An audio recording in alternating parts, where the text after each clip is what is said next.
पाकिस्तान में बसने वाला हद से ज़्यादा गरीब और गैर तालीम याफ्ता तबका बदकिस्मती से माँ और बच्चे की सेहत के बारे में बुनियादी मालूमात ही नहीं रखता। कहीं औलाद में मुनासिब वक्फ़ा नहीं और कहीं गिरती हुई सेहत की बदौलत माँ अपने बच्चे को अपना दूध पिलाने से कासिर हैं। ऐसे में हम एक बीमार नस्ल को जन्म दे रहे हैं।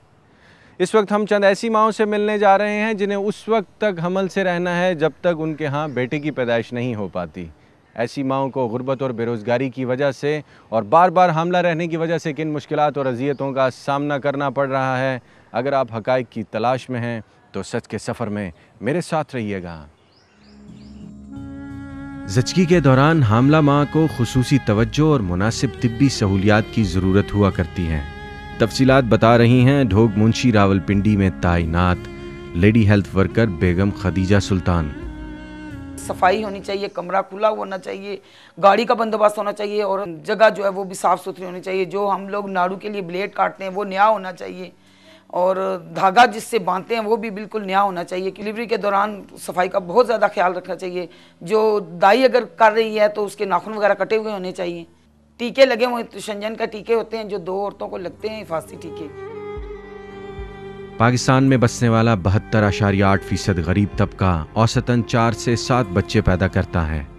ख़ास तौर पर ऊपर तले बेटियों की पैदाइश हो जाने की सूरत में उस वक्त तक औरत को हामला रखा जाता है जब तक कि बेटी की पैदाइश न हो जाए। मरी के कुलडन्ना गांव की रिहायशी जमीला बीबी की कहानी भी कुछ ऐसी ही है।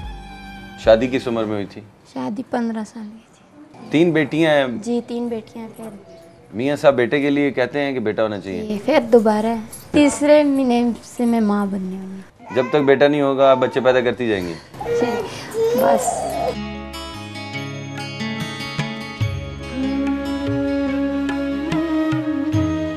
वसाइल की कमी के बावजूद बेटा पैदा करने की ख्वाहिश में जमीला 5 माह की फिर से हामला है। हमल के इन हसास अय्याम में इसकी खुराक, इसे खुसूसी तवज्जो और दीगर ज़रूरियात ज़िंदगी किस तरह से पूरी हो रही हैं, ज़रा सुनिएगा।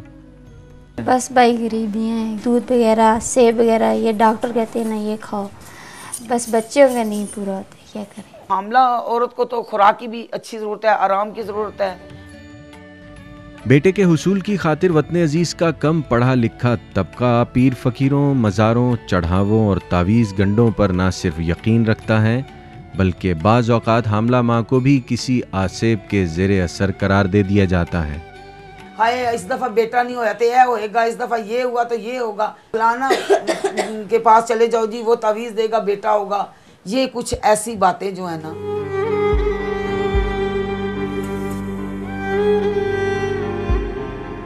ज़चगी के दौरान बाज़ औक़ात गैर मामूली पेचीदगियों का सामना भी करना पड़ता है जिससे निमटने के लिए हामला माँ के पास मुस्तनद गायनेकोलॉजिस्ट की मौजूदगी बहुत ज़रूरी है। लेकिन हमारे यहाँ बहुत सी जगहों पर हमल ठहर जाने को भी बायसे शर्म समझकर छुपा लिया जाता है। बस शुरू में मुझे पता नहीं चला।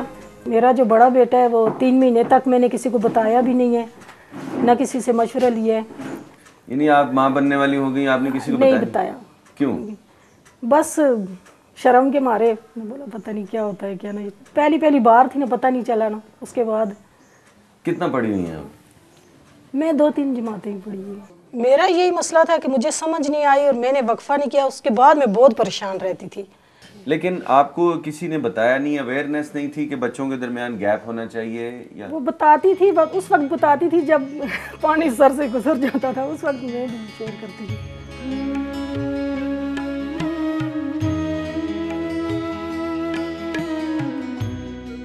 ज़्यादा औलाद और बच्चों के दरमियान कम वक्फा जहाँ माँ की सेहत को उजाड़ कर रख देता है, वहाँ वसाइल से ज़्यादा बच्चों की तालीम और तरबियत और दीगर मामलात ज़िंदगी भी खासे मुश्किल हो जाते हैं, जैसा कि 10 बच्चों की ये माँ अपना तजुर्बा बयान कर रही है। कितने बच्चे हैं आपके? 10। ज़्यादा बच्चों का मियाँ साहब को शौक था? हाँ बिल्कुल। क्या कहते थे वो? ज़्यादा हुए भाई फैमिली। ज़्यादा बच्चों से और कम गैप से आपको खुद कुछ सेहत के मसले कुछ उठाने पड़े? वो तो होते ही हैं ना, सेहत के तो मसले। आपकी सेहत पे क्या हुआ असर? बस कमज़ोरी हो जाती है और खाने पीने के मसले बन जाते हैं। अभी भी आप और बच्चे चाहती हैं ज़िंदगी में या?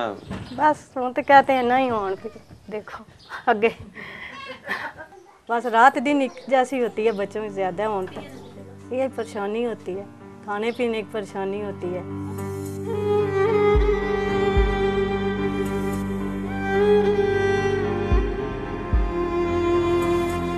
पाकिस्तान में इस वक्त शरह पैदाइश 3.73% है, जिसका सीधा साधा मतलब ये है कि अगर हम इसी रफ्तार से बढ़ते रहे तो 2030 तक 16 करोड़ 93 लाख इंसानी आबादी वाला पाकिस्तान 28 करोड़ इंसानों में तब्दील हो जाएगा। और ये एक दिवालिये की सूरत हाल है। पाकिस्तान में बढ़ती हुई आबादी के सैलाब को कंट्रोल करने की अशद ज़रूरत है और हम सबको इनफरादी सतह पर अपने आप को देखते हुए, अपने वसाइल को देखते हुए बच्चों की पैदाइश में इजाफे को देखना होगा। पाकिस्तान में अगर यही सूरत हाल रही तो आने वाले चंद दिनों में तालीम, सेहत और रोज़गार से लेकर इंसाफ तक हर बुनियादी सहूलत से एक आम आदमी महरूम रह जाएगा। लेकिन इसके बावजूद पाकिस्तान में हामला औरतों को दौरान हमल, ज़चगी के औकात और पैदाइश के बाद किन मुश्किलात का सामना करना पड़ता है, ये हक़ाइक़ जानना भी बहुत ज़रूरी है। और अगर आप सच की तलाश में हैं तो सच के सफ़र में मेरे साथ रहिएगा।